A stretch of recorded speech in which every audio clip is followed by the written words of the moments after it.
Macau is this tiny piece of land right in the southern part of China. Actually, I'm pretty blind, let's zoom it in. What are you doing? That's not nearly close enough. Perfect, you got it completely right. As you can hopefully see, Macau is partially located on a peninsula. The name is very, very complicated. Yep, Macau also consists of the island Taipa and Cologne, connected by bridges.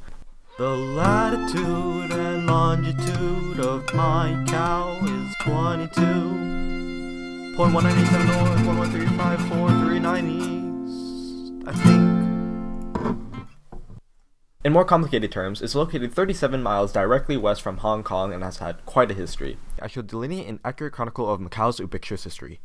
Since a few thousand years ago, Macau had people. Cool, right? China keeps changing dynasties and the region of Macau pretty much stays the same. Then the Mongols forced 50,000 or so Song people to go to Macau because they were scared. Then some fishermen go, and it's basically an insignificant fishing village.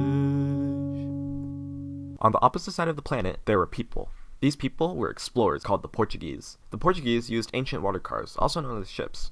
So, by using the power of ships, the Portuguese went to Macau. Actually, it was the island called Linton Island, but nobody cares. Using the rule of finders keepers, losers reapers, they claimed it for themselves. Together, though, they used Macau as a port for trade. Considering how Macau is on the coast of China, this sketch accurately represents how Macau, as a port city, traded goods through maritime trade routes. Further, it depicts how Macau was an intersection between the Easterners and Westerners. Macau was one of the largest global centers of trade within Asia, and as a global trade center, it became a cosmopolitan city with distinct social classes and industries. Shown in this illustration, Catholicism was prominent during Macau's first heyday, with a variety of all people waiting in line. The Chinese got pissed off and kicked the Portuguese away. Portugal decides to help China beat up some pirates, and then China gives Macau to the Portuguese as a free reward for kicking the pirates' booty. Just kidding. The Portuguese had to pay a good amount of silver to own Macau permanently. Not gold, but silver. They make their first Asian trading post. Some Catholics called Jesuits come and feel like building some schools and churches. While they're busy building some nice churches, the Portuguese realize how cool a trading post is and start trading with India, Japan, China, and more. In the 1580s, some more Catholics called the Dominicans go to Macau and also feel like building some schools and churches. Oh yeah, some guy called King Philip II of Spain starts calling Macau the city of the name of God. Macau was a Portuguese port city in China, so what types of merchants were there? Portuguese and Chinese merchants.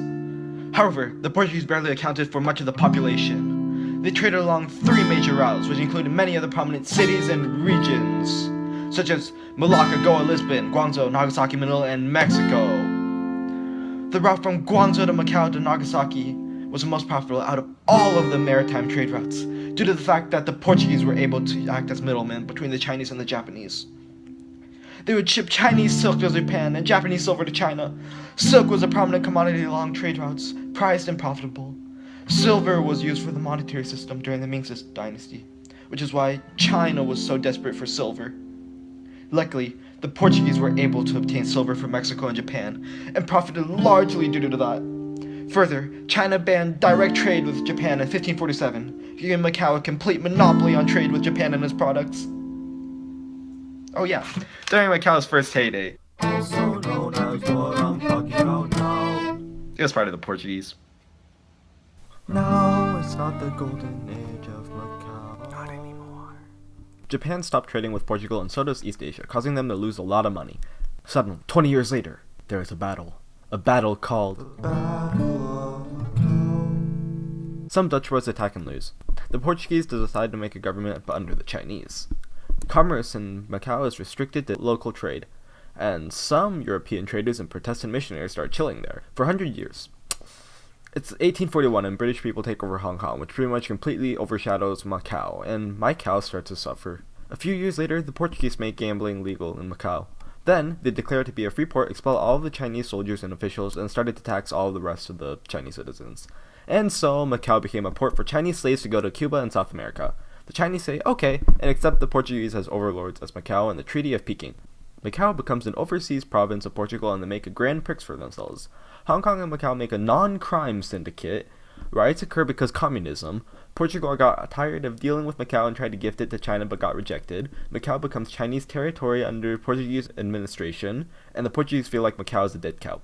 Macau goes international with their airport, the transfer of sovereignty gives China full control of Macau, and then Portugal realizes gambling is a thing and regrets their decision.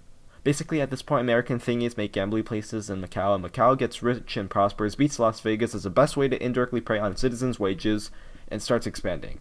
It's another heyday! Current Macau brings in the largest gambling revenue in the world, and is essentially what the city is known for in our present era. With multiple times the revenue of even Las Vegas, Macau is able to afford better facilities and buildings, shown by this picture of the Venetian Macau, the world's largest casino. At this point, I can all tell you're all wondering what the ethnical makeup and religions of Macau are. Well, fortunately enough for you, we know that. Now, unfortunately for us, people way back in the 1600s and such were very unorganized and couldn't even bother to record ethnicities and religions among their own people. Maybe they were just lazy, didn't care, didn't write it down. I don't really know what was going on.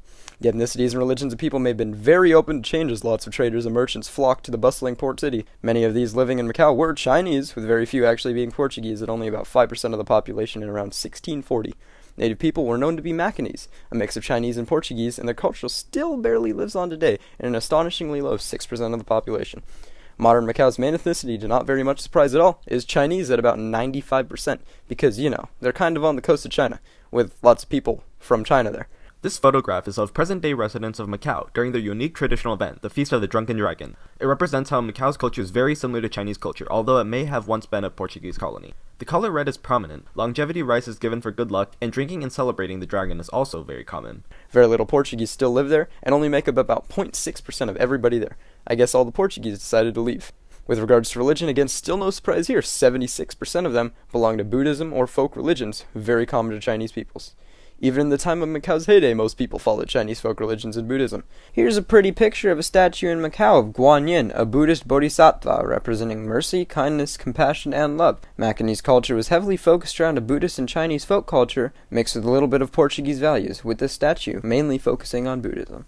Christianity used to be prominent when they built schools and churches, but most Christians seem to have moved on away from Macau, leaving the current Christian population at around 7%. This is a statue of Matteo Ricci, an Italian priest. He was one of the founding people of the Jesuit China missions. The statue shows the significance of Christian spread and the influence it had to China at the time. Islam as well eventually reached Macau when many Muslims came along with the Portuguese army from South Asia. In the late 19th century, a single mosque was established and Islam grew and became decently popular, attracting upwards of thousands of people.